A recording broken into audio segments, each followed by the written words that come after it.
Hi hello friends, మీ లియా అనేది నా చెప్పిన స్టోరీకి సెకండ్ పార్ట్ అనమాట. అమ్మవారు కళ్ళు వచ్చి అబ్బాయి పడుకుంటాడు, ఒక కళ్ళు వచ్చినట్టు కనిపిస్తుంది కదా. తర్వాత పూజిస్తాయి కదా, రోజు ఒక బ్రాహ్మణుడు వచ్చి పూజిస్తాడు అనమాట.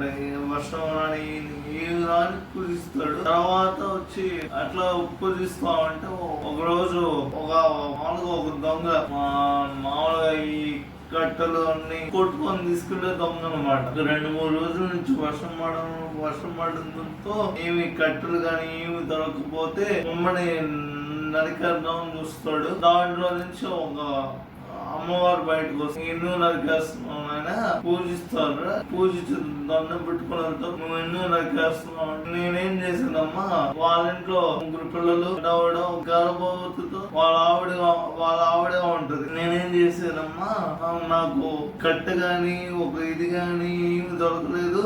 ఇది కనిపించింది, ఇదైనా కొట్టుకొని వెళ్తే ఎంతో కొంత ఆ డబ్బులైనా వస్తాయని చేస్తున్నానమ్మా అంటే, సరే ఆ డబ్బులు నేను ఇస్తా అని చెప్పి ఒక మూట ఇస్తుంది.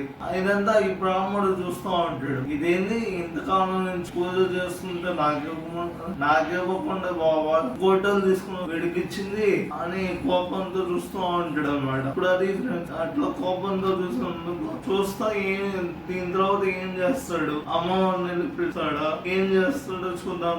దీన్ని నెక్స్ట్ పార్ట్ తో కలుద్దాం. బై ఫ్రెండ్స్, లైక్ చేయండి, షేర్ చేయండి, సబ్స్క్రైబ్ చేయండి.